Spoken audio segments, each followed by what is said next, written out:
Hello students, कैसा गया chemistry का पेपर। फाइनली पेपर हो चुका है और रिप्लाई तो आया कि सर अच्छा गया है, आपने जितना बोला उतना ही करके गए और उतना आ ही गया। ठीक है, अभी थोड़े लोग 19-20 भी है, ज़रा एनालिसिस करते हैं हमने जो बोला था वो कितना आया, कैसे आया। ठीक है, अभी देखो मैंने बोला था मुंबई यूनिवर्सिटी है वो, कभी कभी पूरा पिछले साल का पेपर निकाल के पूरा हाथ में रख देगी तुम लोग के, पर नेक्स्ट टाइम पूरा पेपर चेंज भी कर देगा वो, कुछ समझ में नहीं आएगा। यूनिवर्सिटी का ऐसा ही है, अभी अगले 4 साल है ही है, तुम लोग देखोगे क्या क्या जलवा दिखाएंगे यूनिवर्सिटी वाले। अभी यहाँ पर देखो जरा, फर्स्ट जो क्वेश्चन है that is calorific value and significance of proximate analysis. ये क्वेश्चन हम लोग ने, जिसने अपना फर्स्ट लेक्चर किया रहेगा ना अटेंड, ये जो अपना वॉरियर्स बैच है इसका फर्स्ट लेक्चर, इसमें फर्स्ट लेक्चर में एकदम डिटेल में सिखाया है पूरा, राइट है। तो ये क्वेश्चन जिसने अटेंड किया है अपना बैच उसको तो 100% आया रहेगा, राइट है। Then sacrificial anode cathodic protection, कल ही बोला था, कल ही कि आने वाला है। यहाँ पर देखो ना, कल मैंने यहाँ पर तुम लोग को लिख के दिया है, इंपॉर्टेंट क्वेश्चंस दिया था। देखो इंपॉर्टेंट क्वेश्चंस मैंने बोला था, कैथोडिक प्रोटेक्शन सैक्रिफिशियल एनोड वाला है ना, करके जाओ बोला था। यस, वो भी क्वेश्चन आया है। अभी थोड़ा सा है ना पैटर्न, यहाँ तक से मैं आगे पैटर्न शायद से थोड़ा सा हिल गया है, 19-20 किया उन लोग ने, पर डजेंट मैटर, हम लोग ने जितना इंपॉर्टेंट बोला है उतना तो आया है, राइट है। नेक्स्ट फिर अभी परसों जो लेक्चर हुआ ना एलॉयस का, उसमें phase component degree of freedom मतलब ही गिब्स फेज रूल एक्सप्लेन किया था कंप्लीट डिटेल में, ठीक है, वो भी क्वेश्चन आया है, राइट है। और ये इजी क्वेश्चन है यार सब। Next tensile strength of polymer, मुझे बताओ पॉलीमर्स का प्रॉपर्टीज करके जाने के लिए बोला था कि नहीं बोला था। मैंने एकदम अच्छे से बोला था कि पॉलीमर्स का properties is one of the important topic, अच्छे से करके जाना। यहाँ पर देखिए पॉलीमर का प्रॉपर्टीज एकदम अच्छे से करके जाना बोला था, और tensile strength is one of the properties of polymer, right है।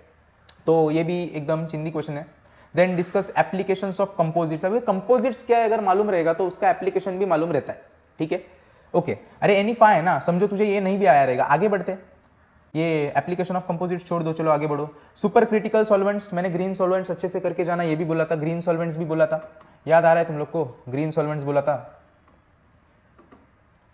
यहां पर देखिए, यहां पर लिखा है ग्रीन सॉल्वेंट्स करके जाना, ठीक है, ओके। चलो ये भी तुम लोग को नहीं आया रहेगा शायद, है ना। अरे आना तो सब चाहिए, पर 19-20 हुआ तो आगे का भी क्वेश्चन है। देख परसेंटेज ऑफ सल्फर, अभी बोल नहीं आया। अरे फर्स्ट अगर लेक्चर देखा रहता ना, फ्यूजन एंड कंबशन इतना डिटेल में हुआ है, पूरा 2 घंटा हम लोग ने सिर्फ फ्यूजन एंड कंबशन के लिए दिया था, जहां पर परसेंट ऑफ सल्फर वगैरह सब, अच्छा कल भी फॉर्मूलाज लिख के दिया था। तो ये भी क्वेश्चन बहुत ईजी क्वेश्चन था, राइट है। नेक्स्ट सेकंड क्वेश्चन में देखते जरा क्या आया है। अच्छा, material selection and design, material selection and design करके जाने के लिए बोला था क्या रे, डिजाइन एंड सिलेक्शन करके जाने के लिए बोला था। यस, सेम क्वेश्चन आया, yes.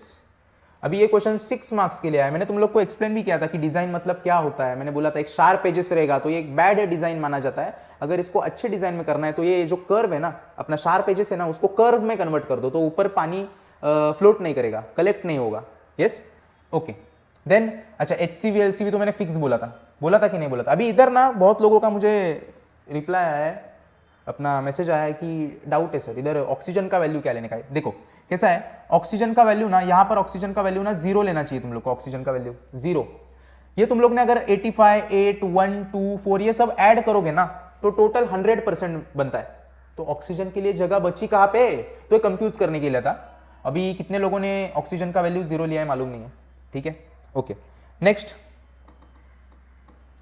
Right conventional and green methods for synthesis of adipic acid. And yes, synthesis of adipic acid मैंने बोला था कल कि फिक्स करके जाना, fix synthesis of adipic acid, ये देख फिक्स लिखा है, फिक्स, वो भी आया है, बराबर है, और वो कल हम लोग ने लिया भी था रात में, राइट है, ओके।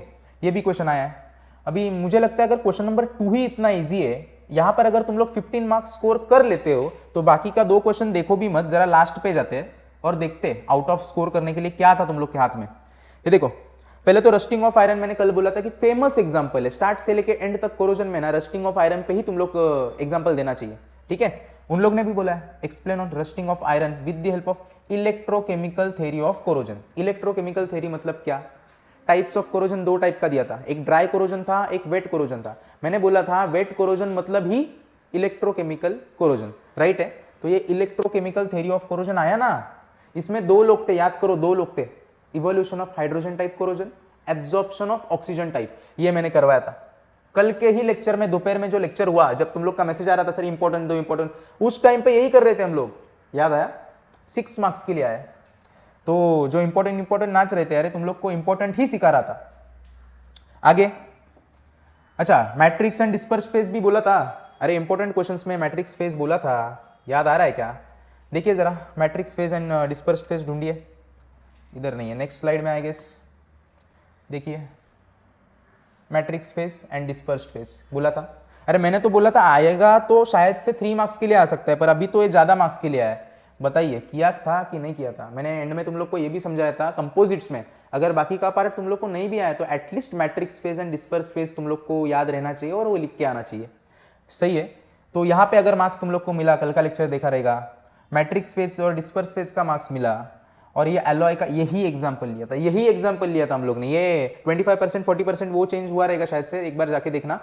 परसों का जो वीडियोज है एलॉयज का, उसका एंड देखो, यही वीडियोज है, कैडमियम बिस्मुथ, यही वाला एग्जांपल लिया है हम लोग ने। तो यहाँ के 4 मार्क्स फिक्स थे। मैंने बोला था क्वेश्चन नंबर 5 का सी हमेशा एलॉयज पे ही देखने मिलता है, वो भी न्यूमेरिकल होता है, ठीक है। तो यहाँ पर 15 मार्क्स मिले, वो 15 मार्क्स मिले, क्वेश्चन नंबर 1 में 15 मिले, हो गए ना यार 45, क्या ही चाहिए। अच्छा चलो बीच वाले भी जरा कर लेते हैं एनालिसिस, क्या आया था। यहाँ पर explain all types of chemical bonds existing in polymers. मुझे लगता नहीं है ज़्यादा लोगों ने अटेम्प्ट किया रहेगा, ठीक है, क्योंकि केमिकल बॉन्ड्स का और तुम लोग का कुछ संबंध ही नहीं है ना। ये करके तुम लोग थ्योरी पढ़ के गए थे और न्यूमेरिकल दो चार जो भी मैंने बोला था, इसका जाने दो। मैंने रेड्यूस्ड फेज बोला था क्या? रेड्यूस्ड फेज अच्छे से करके जाना। मैंने ऐसा बोला था गिब्स फेज रूल अच्छे से करो और रेड्यूस्ड फेज रूल अच्छे से करो। तो ये देखो रेड्यूस्ड फेज रूल आया, राइट है। Next, classify composites with the help of diagram and an example of classification of composites करके जाने के लिए बोला था, याद है क्या? Classification of composites, yes, classification composites का क्लासिफिकेशन आया ना यार। ओके, क्वेश्चन नंबर 4 में फर्स्ट आया short notes on crystallinity. Number average molecular weight का फॉर्मूला नहीं आता है। नंबर एवरेज मॉलिक्यूलर वेट में क्या बोला था मैंने बोला था यहां पर molecule it is more concern about molecule, मतलब अपना जो फोकस है वो मॉलिक्यूल पे रहता है, नंबर पे, नंबर ऑफ मॉलिक्यूल्स पे। ओके, फिर मैंने फॉर्मूला सिखाया था and fatigue resistance of polymers. Fatigue क्या होता है वो भी समझाया था, पॉलीमर्स के प्रॉपर्टीज का एक पार्ट है वो, सही है। ओके, उसके बाद ये कोल वाला जो कि फर्स्ट में से है, मैंने बोला था फर्स्ट में अल्टीमेट एनालिसिस पे 2 क्वेश्चंस एक्सपेक्टेड है, एक थ्योरी पे आता है और दूसरा क्या बोला था, न्यूमेरिकल। तो ये न्यूमेरिकल पे परसेंट ऑफ नाइट्रोजन। अच्छा, जो कल रात में हम लोग ने एक स्लाइड पे ना सब फॉर्मूलाज लिखे थे, एक का डिमांड था कि सब फॉर्मूलाज अगर एक पेज पे तुम लोग दे दो तो सही रहेगा, तो एक स्लाइड पे पूरा फॉर्मूलाज लिखा था जहां पे अल्टीमेट एनालिसिस के भी फॉर्मूलाज लिखे थे, ठीक है। तो परसेंट ऑफ नाइट्रोजन का भी फॉर्मूला वहां पर तुम लोग देख सकते हो। ये तो हम लोग ने कर लिया। तो ओवरऑल अगर पेपर देखा जाए तो बहुत ईजी था। अभी तुम लोग ने मालूम नहीं है, मैंने जो बोला था वो सब वही करके गए थे कि और कुछ किया था मालूम नहीं, पर अभी तुम लोग ने जस्ट देखा, आगे पीछे तुम लोग को स्लाइड भी दिखाया, हम लोग ने जो जितना बोला है उतना आया है। अगर ये 21 क्वेश्चंस तुम लोग करके जाते थे तो 100% 45 मार्क्स तुम लोग निकाल सकते हो। यस, तो ओवरऑल पेपर इजी था। तुम लोग बताओ पेपर कैसा गया है तुम लोग को। थोड़ा 19-20 हुआ रहेगा तो वो भी बता सकते हो, कोई ये नहीं, पर बाकी लोगों का मुझे एटलीस्ट मैसेज आया है कि पेपर अच्छा गया है, आपने जितना बोला था उतना ही। अभी लोगों का क्या हुआ मालूम है, जिन्होंने बहुत पढ़ाई करके गए ना उनका कुछ तो थोड़ा सा नुकसान हुआ रहेगा, पर जो लिमिटेड पढ़ के गया था उसको आया। एक ने क्या बोला मालूम है मुझे, अभी मेसेज आया, बोलता है सर तुम्ही जेवढं दिलं होतं ना तेवढंच करून गेलेलो, एक्स्ट्रा काहीच नाही, ये जो 21 क्वेश्चंस दिया था ना वही करके गया और वही आया, इसलिए कुछ लगा नहीं मुझे ज़्यादा। तो पेपर इजी था। बाकी तुम लोग बता सकते हो कैसा गया पेपर। Yes, thank you.